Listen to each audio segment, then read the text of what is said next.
Bapak Ibu yang dimuliakan Allah Subhanahu wa taala. Saya kalau diundang ke pesantren, andai diundang oleh Ustadz ke Tebu Ireng, terus terang nggak berani. Kenapa? Karena saya nggak tamat pesantren. Tapi tadi begitu Pak Agus mengatakan, ini bukan pesantren Ustadz. Alhamdulillah. Tapi di pesantren pernah. Saya masuklah ke pesantren karena ingin bahasa Arab. Allahu Akbar, Allahu Akbar. Azan maghrib buka puasa. Kami pun ngantri bawa piring mau buka puasa. Begitu sampai di tempat ngambil nasi, azan isya.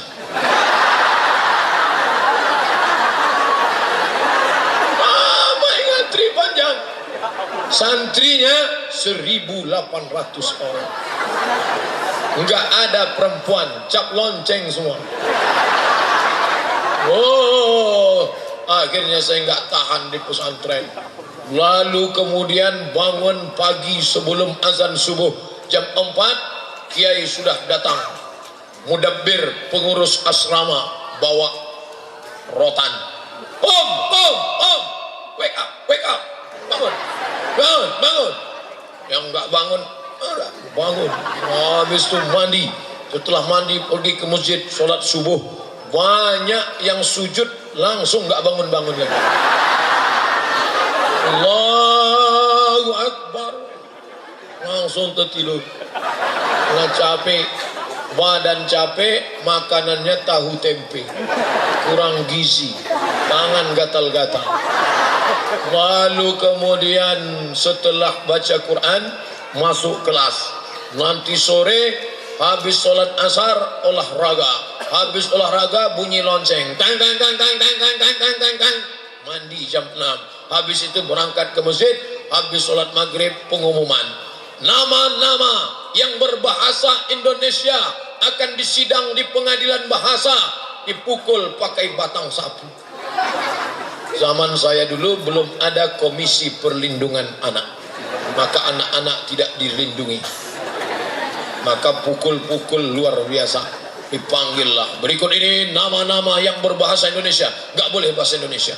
Dan saya tidak pernah tertangkap. Kenapa? Karena saya diam aja.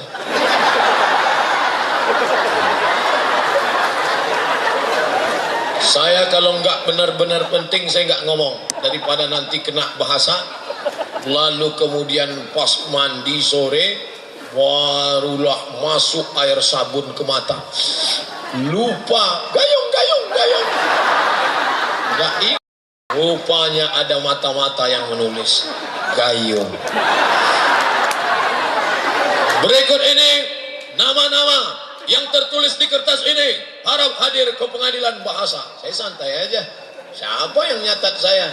Masa ada mata-mata di kamar mandi? Ternyata dipanggil nama Abdul Somad. Saya pun datang ke pengadilan bahasa. Batang sapu sudah siap.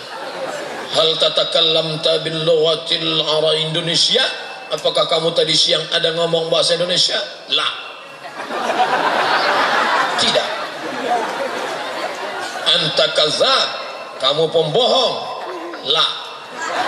Tidak. Ini kertasnya. Abdul Somad berbahasa Indonesia jam 6:10. Lokasi kamar mandi. Kata yang diucapkan gayung. Ternyata sejak itu saya sulit untuk percaya dengan teman.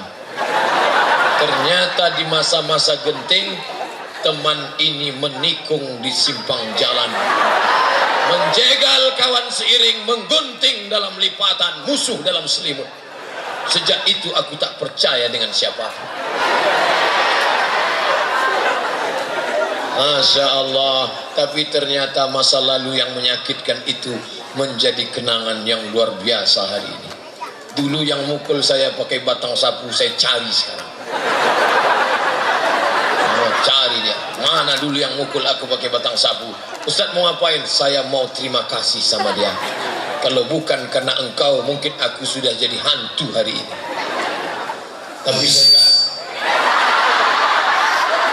enggak paham lama-lama ceramah di sana. Kaget saya terkejut.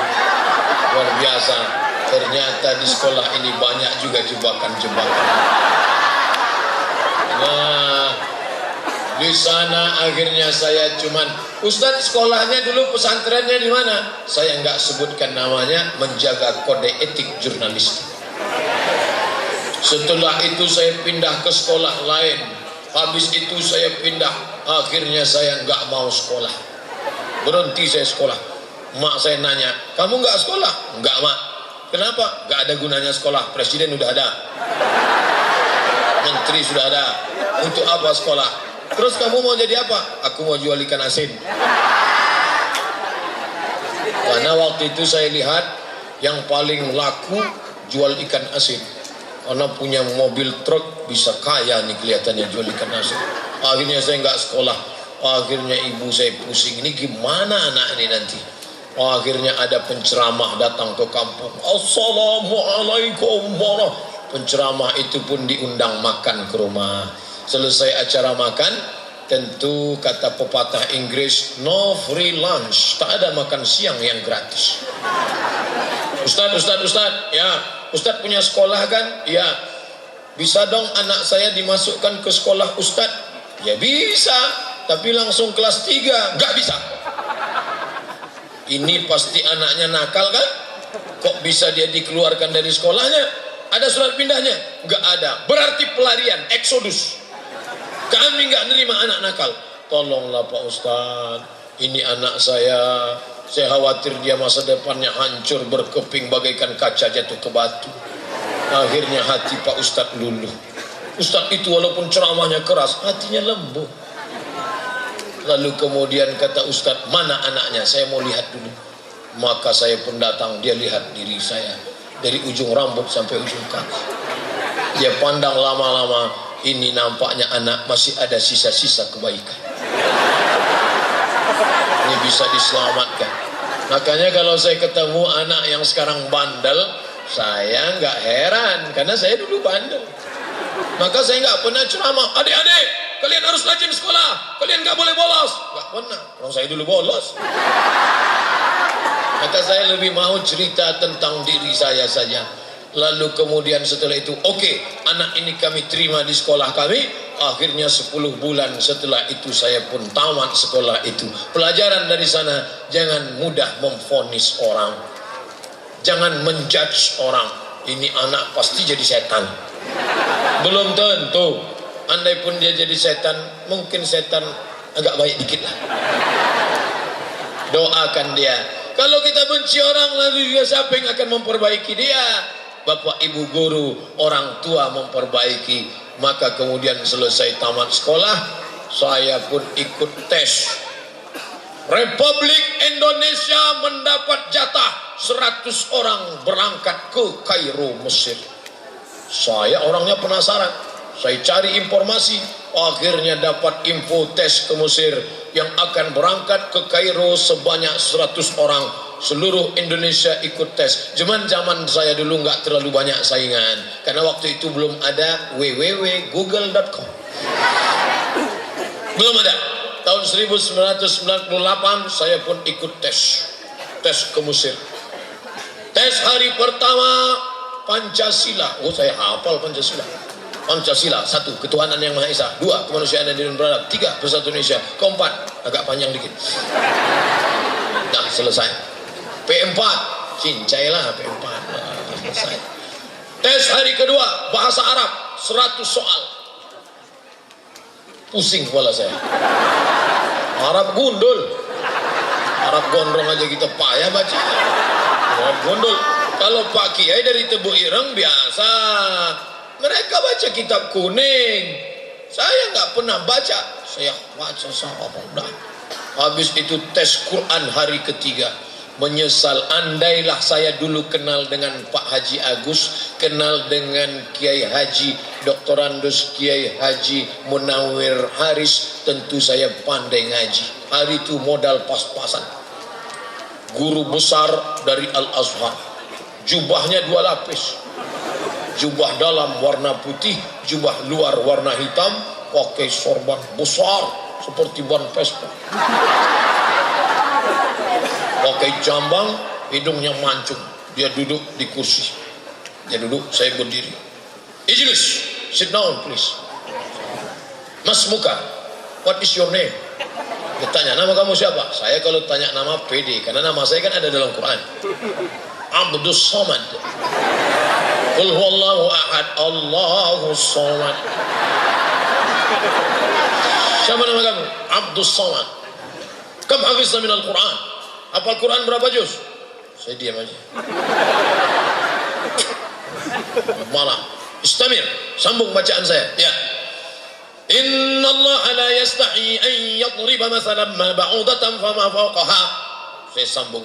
A'udzu billahi minasy syaithanir rajim. Bismillahirrahmanirrahim. Inna Allah la yastahi an yadriba mathalan ma ba'udatan fama fawqaha. Fa amma alladhina amanu faya'lamuna annahu al-haqqu min rabbihim.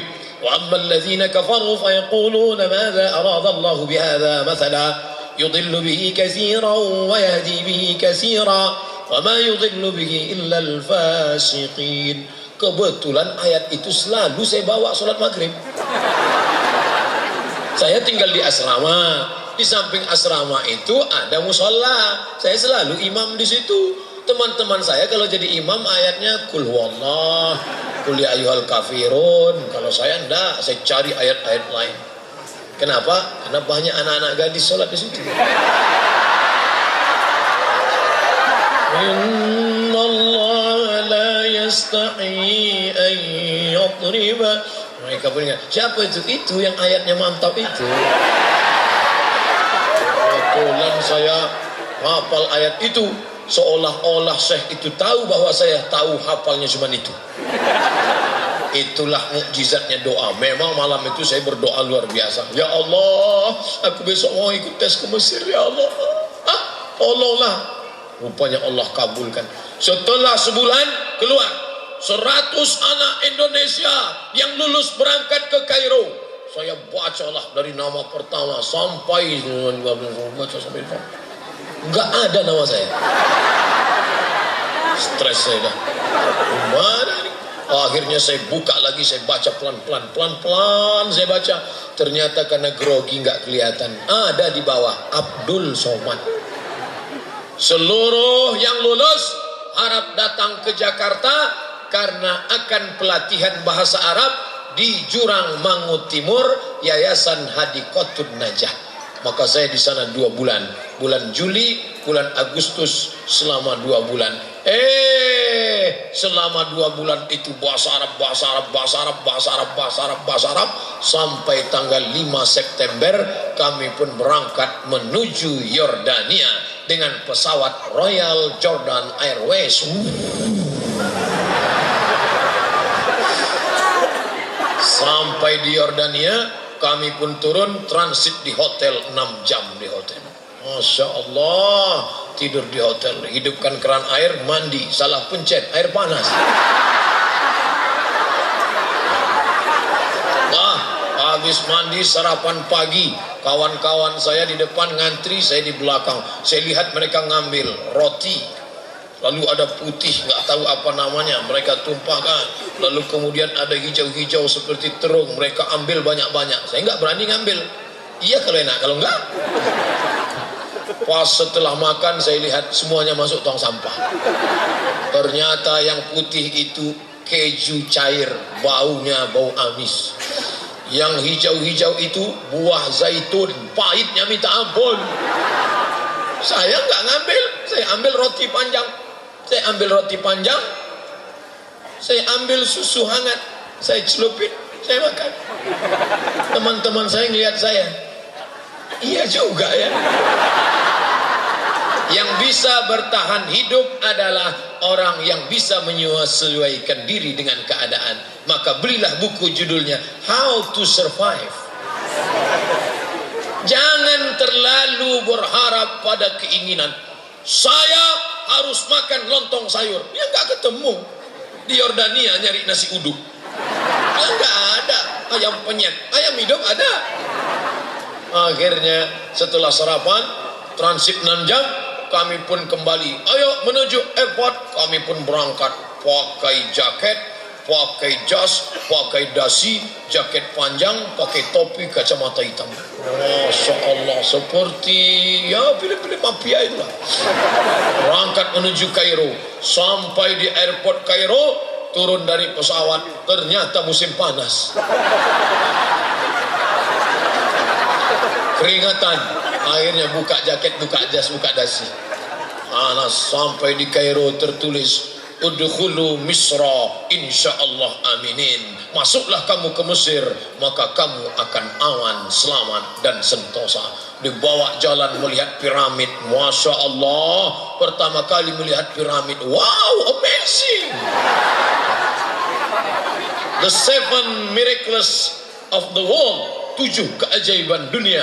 Nampak piramid, batu batanya segede ini, besar batunya, saya ukur. Pintu masuk piramid ternyata harus nunduk. Hebatnya Fir'aun, semua orang yang mau masuk ke kubur Fir'aun harus nunduk sama Fir'aun. Adik-adik, kalau mau semua tamu nunduk, buat rumah pintunya 1 meter. Saya nggak mau nunduk. Terus gimana caranya? Nungging aja di belakang. Mau kita nunduk. Masa kita nunduk sama Fir'aun? Aku punya kepribadian, aku hamba Allah, gak mau tunduk sama Fir'aun. Jangan mau dibohongi sama Fir'aun. Hebat bangunan itu. Lalu kemudian kami pergi ke Sungai Nil, melihat Sungai Nil. Masya Allah, disinilah dulu Nabi Musa dihanyutkan. Indah betul kota Kairo. Selesai itu kami pun pulang ke asrama, pulang ke penginapan. Besoknya masuk kelas melihat tuan-tuan syekh. Insyaallah. Assalamualaikum. Waalaikumsalam warahmatullahi wabarakatuh. Fi hadhihi al-munasabah as-sa'idah natakallam an qadaya Palestiniyah fa inna juyush al-Israil lan tatahaqqaq amalat as-salam fi al-sharq al-awsat illa bi inshihab al-Israiliyyin min al-aradhi al-muqaddasah. Ini orang ngomong apa? Kok kayak kumur-kumur aja? Yang bisa saya pahami cuma satu. Assalamualaikum sama alhamdulillah. Habis itu kacau nih, kacau. Ngomongnya Arab, diktatnya bahasa Arab, lingkungannya Arab, mau pulang kampung malu. Dulu waktu mau berangkat sudah kenduri, sudah motong kambing. Masa pulang kampung stres saya. Saya datang ke kakak kelas saya, namanya Ustadz Fauzun Jamal. Assalamualaikum bang. Waalaikumsalam. Aku stres bang, sudah kulihat tanda-tandanya. Abang dulu tamat mana? Aku tamat Gontor. Bahasa Inggris mantap, bahasa Arab oke. Kamu tamat mana? Aku tamat madrasah. Itulah dulu main-main kuliah, main sekolah kan. Sekarang rasakan. Mau terjun ke Sungai Nil takut mati, mau balik kampung malu, dilema. Galau belum ada waktu itu. Jadi gimana nih bang? Aku takut bukan main. Kalau kau masih ada rasa takut dalam hatimu, maka kau pegang takut itu. Yang paling kita khawatirkan adalah kalau tidak ada rasa takut dalam hati. Ada rasa takut dalam hatimu? Jagalah. Jaga rasa takut itu. Takut gagal, takut nggak kuliah, takut sukses, takut nggak sukses, takut mati, takut nggak durhaka. Maka itu akan membuat engkau menjadi orang yang berhasil. Akhirnya saya jaga itu rasa takut. Saya selesaikan S1 saya di Al-Azhar. Masuk September 1998. Selesai kuliah bulan Juli 2002. 3 tahun 10 bulan selesai S1 saya. Pulang. Mana tepuk tangannya? Orang hampir terjun ke Sungai Nil, tepuk tangan pun tak mau. Bercanda aja, jangan. Ini Ustadz gila tepuk tangan. Dah selesai S1 saya pulang. Itulah dapat titel Abdul Somad LC. Pulang bawa titel S1, LC artinya lagi cemas.